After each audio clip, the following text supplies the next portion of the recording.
Hey guys, real quick, you will notice something wrong with this tire. It is flat. If you have a flat tire in your Land Rover, one of the very first things you're gonna wanna know is where is your tire kit? In the LR4, it is right back here. You just pull this, open it up, pull it out. I've already yanked mine out and put it right here so you can see it. The two main things you're gonna have back there is one is the jack. The jack nestles up in that case. The second is this toolkit section. This toolkit has in it your lug nut wrench, as well as the other pieces for using the jack. So what we have here is the most important to me, which is this is how you're gonna get the lug nut off. You flip it over, and this gives you a wrench that you can use on your lug nuts. There you go, see, works already. I really like these. These actually are really good. In addition to this though, you've got a couple more pieces. You've got this right here, this hook right here, and these are used on the jack. So this hooks through here. This gives you an extension to here.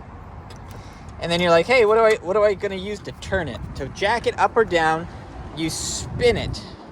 And to spin it, you can use this hole right here to connect to this. So I'm gonna have to put down my hands. There you go. This to this, and then you can spin it. And as you spin it, look, the jack is raising up. That's how this works. There's a couple other pieces in here that may look a little strange. Here we have this. This is a wheel chock. How you use it, and it's just made so the tires don't roll over you or move on you while you're trying to change. Here, hang on, I'm gonna have my brother help me. One of the things that's nice is I have my brother Ethan here. Ethan's a creator too. You can see him on Foundations of Creation, which is a podcast all about making new media. Video, audio, whatever. You go check his link in the description below. You're gonna learn a whole lot of stuff. But he's gonna help me, he's gonna hold me the camera so I can show you how these mouse traps work. If you don't mind. Extra hands, I have those.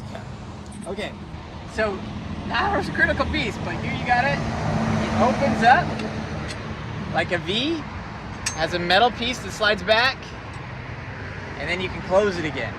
What it does is it just gives you a nice triangle, and you're gonna stuff that underneath your tire. Doesn't have to be this one since I'm gonna take it out, but I'm just showing you. So it doesn't roll back. There's two of them. I'm gonna put the other one underneath the front tire, so when I jack it up, it doesn't go anywhere. Here's the second mouse strap right here.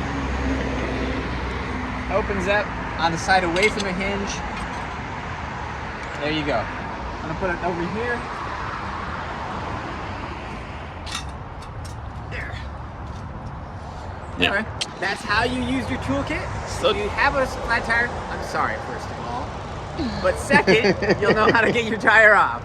You guys take care. So does it matter if you have them both on the same side, or like both of the front ones or both of the back the ones? wheel chocks? Yeah, why are you doing it this way? I just did it this way because it was fastest to show. I would actually put just on anyone that makes it secure. It doesn't have to be this one. Since you're gonna take this tire off, I wouldn't put it there. I'd put it on that one and maybe one on the back. Just so you have it on both sides. I put one on both sides. Good question. Sounds good. Okay, thanks.